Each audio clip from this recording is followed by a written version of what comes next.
What's up guys, it's Will back again, and today we're here to celebrate. We're pretty good, I guess. I've been watching this channel's subscriber count every day for months now, and we were inching closer and closer to 300, and as of last night, we finally hit 300 subscribers. We did it, guys. We achieved the impossible. Hopefully I don't piss anyone off enough that they unsubscribe by the time this video comes out. Fingers crossed. But for real though, I want to thank every single one of you that have watched or liked any of my videos, or if you actually subscribe to this channel, because either way, it means a lot to me that you took the time out of your busy day to do so. Hopefully this channel's content is providing you something valuable. That's my main goal here, to provide a valuable service about a topic that I'm passionate about. So let's transition to some channel updates. Since I last provided you guys a channel update in my 200 subscriber video back on the 1st of August, I've made a couple upgrades that I think were definitely overdue. Firstly, as you saw at the start of this video, I hired an independent graphic designer to create me some intros with my logo that look way more professional than the cheap one that I had made myself. I had him make 4, and I've been using one of them over the rest because it's shorter and it gets to the content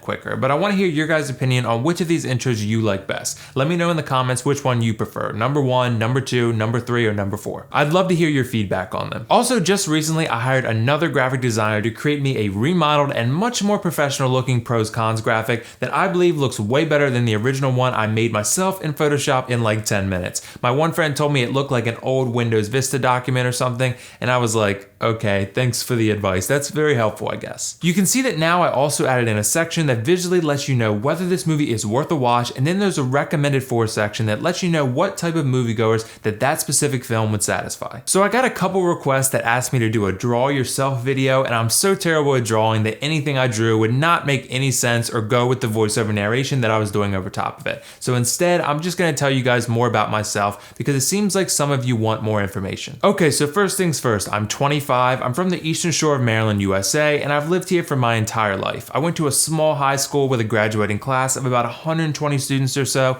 and then straight after high school, I went to a really awesome nearby college. I switched majors a couple times until I landed on communications, where I found an awesome home with a subject matter I really enjoyed. I studied media effects mostly, but a lot of the subjects did entail things like the structure of a film, the effect media can have on the way people think, and so forth. And I always had a pretty big interest in movies. I mean, I always enjoyed going to the movies, and I tried to see every interesting film I could that my budget would allow me to see. A lot of times, and even today, I go to the movies by myself because my friends just don't want to see as many movies as I do, either for a lack of interest or just how movie tickets can burn a hole in your pockets monetarily. But anyway, after college, I went straight into graduate school where I got my master's, also in communications, and I really had no idea which direction I wanted to go after that. I had my master's, but I didn't necessarily have a path I was following. I was just going to try out some different things and see if I could find my niche. Well, eventually I landed a job as a photographer/editor at a local, very well-respected news station, and although it had pretty much nothing to do with my communications degrees, I was willing to take it because I had a really strong interest in this field. I had done photography for a little while and still do, and I've always had an interest in the subject, so I thought, why the hell not? I worked there for about 8 months, realized the news business wasn't for me, and decided to look elsewhere for a rewarding career. Well, not soon after that, I landed my current job, an adjunct professor at a local community college where I teach communications. I actually still work that job and do these movie reviews basically full-time as well, while I also play piano on the weekends and do some photography gigs every now and then as well. After I left the news business, I gained some skills that I was passionate about and I wanted to put to use, and those were mostly editing skills. As most of you know, my first review I ever did was the Saberforge Relic V2,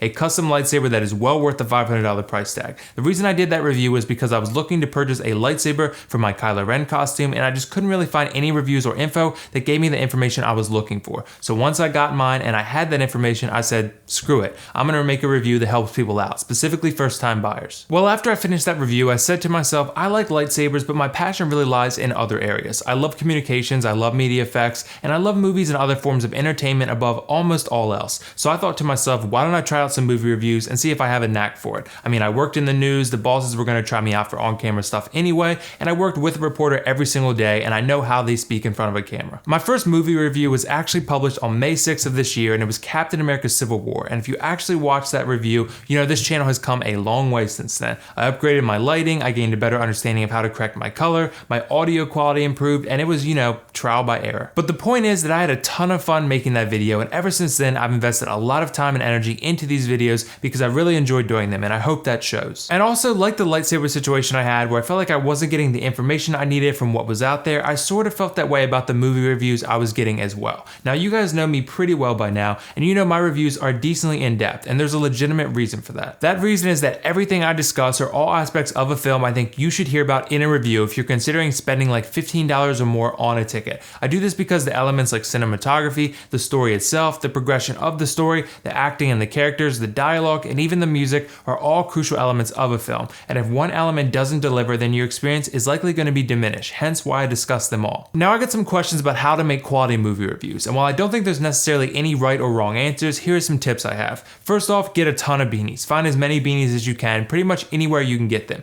They are absolutely essential to make a good movie review. Nah, you don't need beanies if you don't want to. I pretty much wear them most of the time because I like the style of them. I've been called Delson Rowe a couple times, so that was cool, but I worked at PacSun for a couple years and I started wearing them around that time to remain relevant with my dress, so there you go. But in all seriousness, everyone has a different approach to movie reviews because a lot of people think differently about what it is people actually need to know about the quality of the movie. I would first suggest writing down a list of things that you want to accomplish with each review, then make sure you cover everything on that list for every single movie you review. Another thing I'd suggest would be to brand your channel. You guys have seen my channel banner and my branding on my videos and pros and cons graphics and so forth, and this all gives your videos and channel an identity that is crucial. It took me a while to figure that out, but I do think it's very important that people know exactly what your channel can offer them and how you offer it. Let your individuality shine through in your work. I'd also suggest showing clips or pictures of whatever piece of entertainment you're reviewing. This helps give people a better idea of what you're discussing and what type of entertainment they're dealing with. And lastly, make sure you have a good lighting setup with a quality camera and tripod. I would research this because there's a ton of information out there for those that want it.